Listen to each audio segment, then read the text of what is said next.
Hi all. In this video, let's learn some of the things to know as a JavaScript and the front-end developer.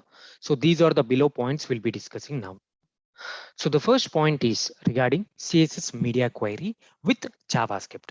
So first, let's understand. The CSS Media Query, we use that for the responsive web design, and the syntax would be like this. So we'll be defining the media and the width. When this width comes, so need to apply or modify the styles accordingly. So this is what we usually do with the CSS Media Query. Now we can do the same thing by using the JavaScript as well. It means we can apply the media queries with the JavaScript as well. So let's see that how it works. So firstly, we need to have window. We can achieve this with the help of window.matchMedia. So this is the method which helps us to achieve this CSS media queries. So coming to this media query, match media query will accept a string value which is equivalent to whatever we give here. So normally we'll be giving something like here.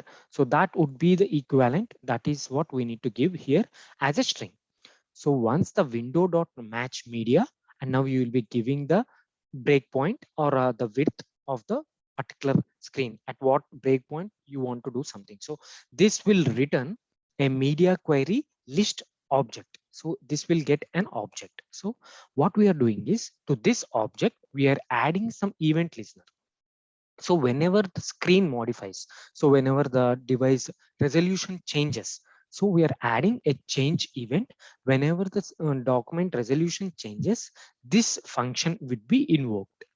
So once this function is invoked, this media query list object will consist of a matches. So it consists of this matches. It is a Boolean value. It is a Boolean property. Whenever document meets this media query, then this if function would be executed, and accordingly this code would be executed. So usually in the media query, CSS media query, we'll be keeping some breakpoints and we'll apply some CSS changes. Whereas with the help of this, you can add some more business logic if needed to the media queries. So when the width is something like this, so you can add some JavaScript code as well. In that way, this will help us. So let's check this once. So I have this open and I'm checking this device in the developer tools. I'm clicking this to test the responsive design. So when I reduce the width to 600 width, so then the color changes, the color modifies. See, after the 600 width, the color modifies. So this is very much similar to CSS media query.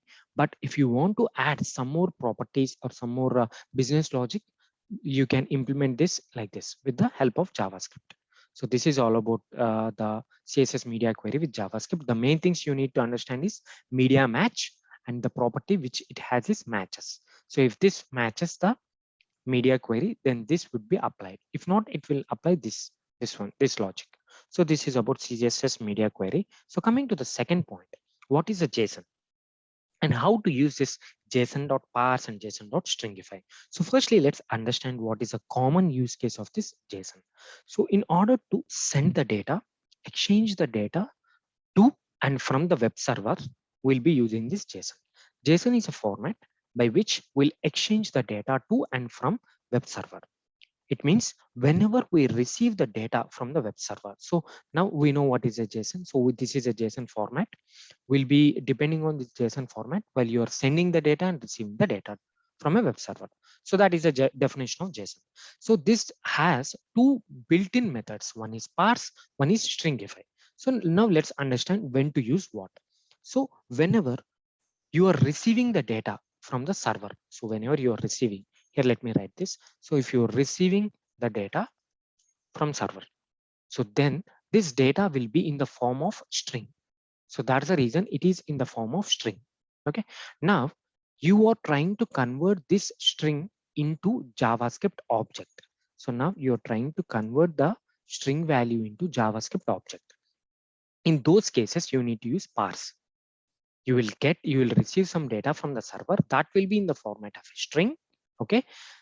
And that string, you can't work with this string. You can't parse and you can't do some actions on this string. So that's the reason you are converting this string into JavaScript object, so that you can parse this data and you can iterate through this data and you can show whatever you want from this data.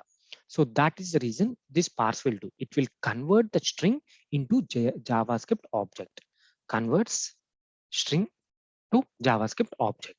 So the condition we need to remember is the string which is present, the JSON which is present in the string should be valid JSON. If not, if you apply parse, you will be getting an error. So this is like when you receive the data from the server, it will be in a string format. You're converting that to the JavaScript object. So for that reason, you'll be using JSON parse. Coming to stringify. So the reason why we use stringify is whenever you send, whenever you want to send the data to the server. So it is like, let me write this point also, sending the data to server. Whenever you're trying to send the data to the server, you need to send that as a string.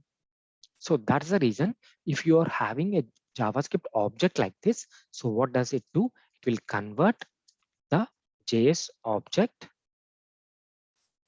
into string. So now you have a JavaScript object and you want to pass this object to the server. In these cases, you need to do JSON stringify. So that's the reason you'll be doing the stringify like this. So the first option, the first parameter is to which object I need to stringify. The second option, this is like a function. So you can do some, it is like a callback function. You can also add or remove some properties, something you can do in this second parameter. And this 10 is like a spacing. So it appears like a spacing for each and every property. It would give some spacing. So this is all about this JSON stringify. While you are sending the data to the server, the data should be in the form of string. So that's the reason you are converting this object into the string. For that, we'll be using json.stringify. Hope you understand this second point as well. So coming to the third point, what is a quick way to convert our data as a currency? So we have, so let's discuss this point. So in the ES6 and the latest versions, we have inter internalization concept. So what does this exactly mean is, so let me define this and we'll print this. So I'm using the console.log and now I will use new intl. So dot, now I will be having a number format method. So to this number format method, it has two properties. One is a locale, okay, comma and options. So this is a syntax, usual syntax for the number format.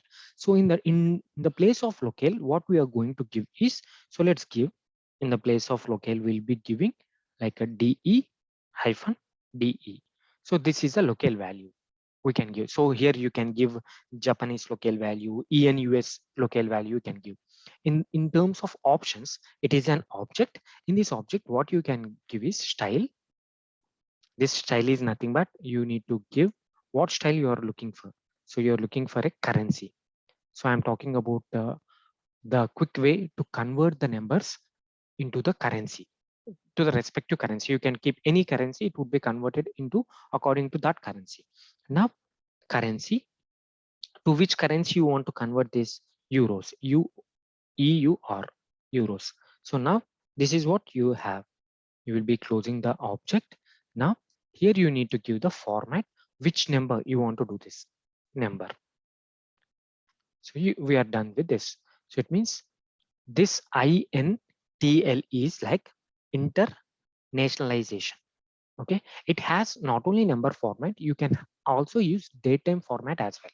So now to convert this number into euros currencies, how it prints. So we are going to give number format, and the first parameter is locale and the second parameter is an object, which is an options, where you will be mentioning what is the currency you want and what is the style you are expecting. So this is what you are going to give.